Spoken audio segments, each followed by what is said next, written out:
کہ پھر زمانے کے لوگوں کی زبانوں پر بھی ان کا چرچا ہوتا ہے۔ اور یہی چرچا کل کا دن گزرا ہے کہ مجھے وقت کا ایڈجسٹمنٹ کرنا پڑ رہا تھا، لوگوں کے گھروں پہ فاتحہ پڑھنا، کہیں جو ہے نیاز میں شامل ہونا، کبھی کدھر جانا کبھی کدھر جانا، میں پتا چلا اس بات سے مجھے کہ اللہ تبارک و تعالیٰ کا یہ کرم ہی تو ہے۔ ایک جگہ بیان کیا تو کہا حضرت یہ سمجھ نہیں آتا کہ 4 جگہ دعوت میں جانا ہے اور ایک جگہ اور پروگرام بھی ہے، تو کیا معاملہ کیا ہے؟ کہا آج تو ایسا لگتا ہے وقت نکلتا نہیں۔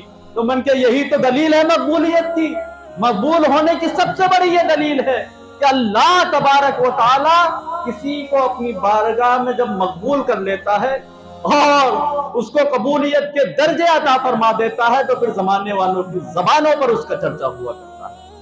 آج جو چرچے ہیں، آج جو شہرے ہیں، آج جو گھر گھر کوچے کوچے گلی گلی جو ہے یہ یاد خواجہ کو منایا جاتا ہے، یوم خواجہ کو منایا جاتا ہے، یہ سب سے بڑی دلیل اس بات کی ہے کہ اللہ تبارک و تعالیٰ کی بارگاہ میں تم اپنی پیشانی کو رکھ دو، اور اس کے بعد یہ پیشانی رب کی بارگاہ میں رکھنے کے بعد اتنی اٹھے، اتنی بلندیوں تک جائے کہ اس کا کوئی اندازہ نہیں لگا سکتا۔ اللہ تبارک و تعالیٰ نے بھی یہی فرمایا، حدیث قدسی ہے، اے میرے بندو اگر تم میں سے کوئی میری طرف ایک بالشت بڑھتا ہے تو میں اس کی طرف ایک ہاتھ بڑھ جاتا ہوں، اور اگر کوئی بندہ میرے قریب ایک ہاتھ کے برابر آتا ہے تو پھر تو میں اس کے دل میں سما جاتا ہوں۔ پھر تو حال یہ ہوتا ہے کہ پھر کام سارے وہ کرتا ہے لیکن حکم ہمارا چلتا ہے، اس کے ہاتھ بظاہر اس کے ہاتھ ہوتے ہیں لیکن اسی کے ہاتھ سے کام پروردگار کا ہوا کرتا ہے۔ اللہ والوں کی یہ صفتیں ہوتی ہیں۔ لوگوں نے اعتراض بھی کیے، لوگوں نے جو ہے طنز بھی کیے کہ میاں اللہ تبارک و تعالیٰ سب کرنے والا ہے، یہ جو غریب نواز کا لقب کہ یہاں غریب نواز، اس لفظ یا پہ جو ہے بہت بڑی بحث چھڑی ہوئی ہے۔ لوگوں نے کہا کہ نوازنے والا تو خدا ہے، نوازنے والا تو ایک مالک حقیقی ہے، لیکن اللہ تبارک و تعالیٰ نے حدیث قدسی میں صاف صاف لفظوں میں فرمایا کہ جب کوئی بندہ ہمارا ہو جاتا ہے، ہمارے قریب آ جاتا ہے تو پھر ہم اس کے دل میں سما جاتے ہیں، جس کے لیے وہ ہاتھ اٹھا دیتا ہے پروردگار عالم اس کے اٹھے ہوئے ہاتھوں کی برکت سے لوگوں کی دعاؤں کو قبول کر لیا کرتا ہے، لوگوں کی حاجتوں کو پورا کر لیا کرتا ہے۔ تو صرف انسان کے لیے لازم اور ضروری کیا ہے کہ اگر خدا کی بارگاہ کے اندر خدا کی ذات کو ایک جان کر اگر مقبولیت حاصل کرنی ہے، خدا کا قرب حاصل کرنا ہے، تو بندے کو چاہیے کہ شب بیداری کرے، راتوں کو خدا کے ذکر کرے، چرچے کرے، یاد کرے، راضی کرے اس کو۔ پھر کرم خدا کا ایسا ہوگا کہ اللہ تبارک و تعالی ہمارے سینوں میں بھی وہ نور پیدا فرمائے گا، ہماری زبانوں میں بھی وہ تاثیر پیدا فرمائے گا کہ اگر تم کسی کے لیے ہاتھ اٹھا کر ایک مرتبہ دعا کر دو، پروردگار عالم تمہارے اٹھے ہوئے ہاتھوں کی برکت سے جو ہے لوگوں کی پریشانیاں اور مصیبتوں کو دور فرمائے گا۔ حضرت سیدنا خواجہ معین الدین چشتی اجمیری رحمۃ اللہ علیہ راجستھان کے اندر شہاب الدین گوری اور پرتھوی راج چوہان یہ دونوں آپس میں ملے ہوئے تھے، مقابلہ چل رہا تھا کون کس کو نیچا کرے اور کون فتح کرے اس علاقے کو۔ تو شہاب الدین گوری جس کے پاس کتنے 700 لوگ فوجی میں اور 150 ہاتھی اور اونٹ، اس کے بعد شہاب الدین گوری پیچھے ہٹ گیا اور اپنی فوج کو لے کر واپس چلا۔ کہا پرتھوی راج چوہان سے میرا تو مقابلہ نہیں، میں تو مقابلہ نہیں کر سکتا، لہٰذا اس نے ہار مانی اور واپس پلٹ رہا تھا۔ اللہ اکبر۔ تاریخ خواجہ میں اور سوانح خواجہ غریب نواز میں لکھا ہے کہ ایک طرف یہ پرتھوی راج چوہان سے ڈرنے کے بعد شہاب الدین گوری اپنی فوج کو لے کر جا رہا تھا اور ادھر سے 14 جوان ایک طرف سے آ رہے تھے۔ اللہ اکبر۔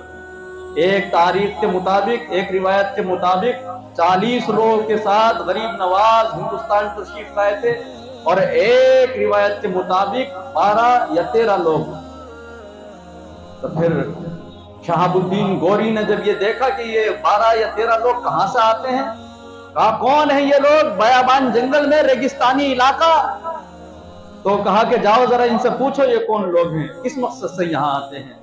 تو پھر جب قاصد وہاں گیا اور ان سے پوچھا کہ آپ کون ہیں اور کس مقصد سے یہاں آ رہے ہیں، تو پھر حضرت خواجہ معین الدین چشتی اجمیری رحمتullah علیہ نے اس کو قریب بلایا اور کہا کہ سن، ہم ہندوستان فتح کرنے کے لیے آ رہے ہیں، ہم ہندوستان فتح کرنے کے لیے آ رہے ہیں۔ اب وہ ہنسا، اور وہ لوگ قریب آئے تو وہ بھی ہنسے کہ ہم اتنی بڑی تعداد میں فوجی اور اتنے ساز و سامان کے ساتھ، اتنی تیاری کے ساتھ پرتھوی راج چوہان کے مقابلے میں آئے، لیکن حال یہ ہے کہ ہمیں بھی ڈر کے واپس جانا پڑ رہا ہے، کیونکہ اس کی قوتیں، اس کی فوجیں، اس کی طاقتیں وہ ہم سے کہیں بالا تر ہیں۔ اور یہ 12 یا 13 لوگ اور یہ کہتے ہیں کہ ہم ہندوستان فتح کرنے کے لیے آئے ہیں۔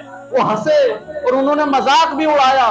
اللہ تبارک و تعالی نے حضرت خواجہ معین الدین اجمیری کو وہ جذبہ اور قوت جذباتی اس طرح عطا فرمائی تھی کہ آپ کے پیر کامل اور شیخ کامل بھی کون تھے؟ خواجہ عثمان ہارونی رحمتullah علیہ۔ تربیت بھی کن ہاتھوں میں ہوئی تھی؟ اللہ اکبر! یہ سارا سبق بہادری کا اور قوت و جذبات کا یہ حضرت سیدنا خواجہ عثمان ہارونی نے پڑھایا تھا۔ یہ پورے اسباق انہوں نے پڑھا کے بھیجا تھا۔ عوام میں بشارت ہوئی مصطفیٰ کی۔ وہ پھر غریب نواز جو ہے ہندوستان کے اندر تشریف لائے تھے۔ ایک زمانے کے اندر جب کچھ شہرہ ہوا اور چرچا ہوا اور کچھ وقت تک وہاں رکے، تو اس کے بعد حضرت سیدنا خواجہ غریب نواز کا عالم یہ تھا بات کرنے کا، خاندان نبوت سے چلے آ رہے تھے، یہ رشتہ وہاں سے چلا تھا، تو انداز اور اخلاق بھی جو تھا وہ مصطفیٰ کے گھرانے جیسا تھا، جس سے بات کرتے تھے وہ اپنا ہو جاتا تھا۔ کچھ زمانہ، کچھ وقت گزرا کہ لوگ جو ہے بڑی تعداد میں حضرت کے پاس آنے لگے اور اپنا وقت گزارتے، مرید ہوتے، حضرت کے چاہنے والے بن گئے۔ کچھ زمانہ گزرا تھا، پتا چلا پرتھوی راج چوہان کو کہ وہ کہیں 12 یا 13 لوگ آئے ہیں، اور اب لوگ ان کے پاس جاتے ہیں، ان کے پاس بیٹھتے ہیں، اور پتا نہیں ہمارے خلاف کون کون سے منصوبے بنا کر لاتے ہیں۔